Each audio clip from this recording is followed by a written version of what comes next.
Hi! Welcome to my vlog! Ang video ko nga po pala for today ay comparison ng Enfamil A+ CS Biome versus Hip Organic Combiotic Support na parehas na pang 0 to 12 months old. Request nga po pala ito ng isa sa mga viewer ko. Maraming salamat po sa pagtitiwalang ibinibigay niya sa akin para ma-review ang mga gatas na ito. Ito nga po pala muna yung inuna ko dahil wala po ako makitang S26CS. At pasok naman sa guidelines ang request ng viewer ko. Naging under ito ng premium milk versus premium milk. Katulad nga po ng dati ay magbabase ako sa nutrition facts ng dalawang gatas na ito at ang measurement na pagbabasihan ko ay yung per 100 grams of powder. At basahin po muna natin ang konting introduction sa dalawang gatas na ito dahil bukod po sa premium milk sila ay meron pa talaga silang specialization. Unahin po muna natin ang Hip Organic. Hip Organic Combiotic supports the development of the intestinal microbiota of non-breastfeed infants with a symbiotic composition of pre and probiotics. A well-balanced microbiota strengthens the immune system and protects against the infections. At ito naman po, yung sa Enfamil CS Biome. Enfa CS Biome is a brand of infant formula specifically designed for babies born via cesarean section. It contains a C-Biome blend with prebiotics to help support and development of a diverse gut microbiome in these babies. The formula aims to provide a strong start for CS-born babies with proper nutrition and stimulation. At based nga po dun sa nabasa ko sa site ng dalawang gatas na ito, ay ang pinaka-specialization nila ay para sa mga CS-born babies. Okay, mag-start na po tayo.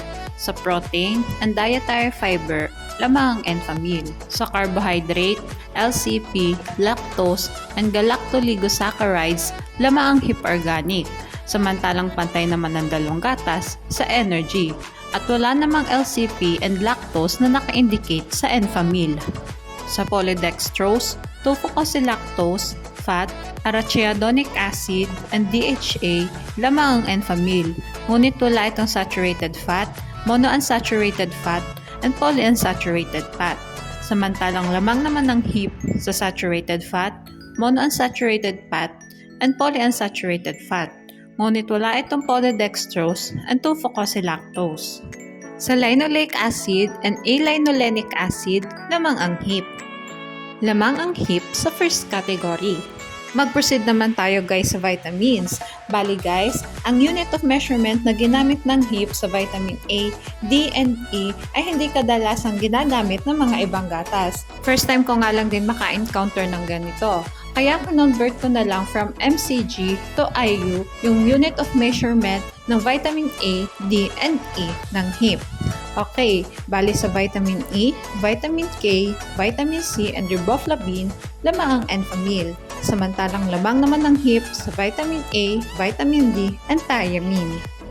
Sa vitamin B6, vitamin B12, folic acid, niacin, biotin, and choline, lamang ang Enfamil. Samantalang laman naman ng HIP sa pantothenic acid. Lamang ang Enfamil sa vitamins.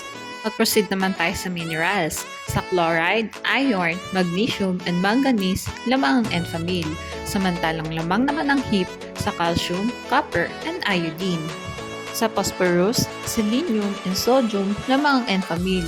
Ngunit wala itong fluoride. Samantalang lamang naman ng HIP sa potassium, zinc, and fluoride. Lamang ang HIP sa minerals. Sa other nutrients naman tayo.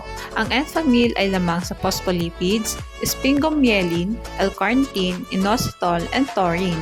Samantala ang HIP ay walang phospholipids, sphingomyelin, L-carnitine, and taurine. Lamang ang Enfamil sa other nutrients.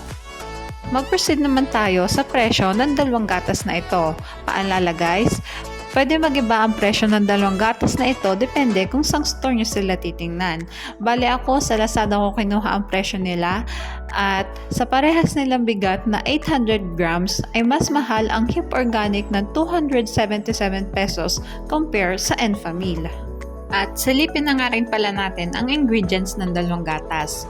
Unahin natin itong Hip Organic. Makikita nga din natin dito na ang Hip Organic ay free from use of chemical synthetic pesticide or insecticides, artificial hormones or growth hormones, prophylactic use of antibiotics, artificial fertilizers, and GMO food. At also free from gluten-containing ingredients, artificial flavors, artificial colors, and soy protein. Bali guys, yung vegetable oils na ginamit dito ay hindi ginamitan ng chemical synthetic pesticides or insecticides, pati ng artificial fertilizers, as well as yung damong kinain ng baka na pinagmula ng gatas nito. At may ingredients din naman ito na skimmed milk, vegetable oils, whey, lactose, and fish oil. And the rest ay yung mga nakita natin kanina sa nutrition facts. At ang ingredients naman ng Enfamil ay vegetable oil, skimmed milk, global membrane, soy lecithin, single cell oil, a source of ARA and DHA, at may allergen information ito derived from milk and soy. And the rest na ingredients nito ay yung nakita natin kanina sa nutrition facts. At ito na nga ang summary ng review ko for today. Sa first category and minerals, lamang ang hip.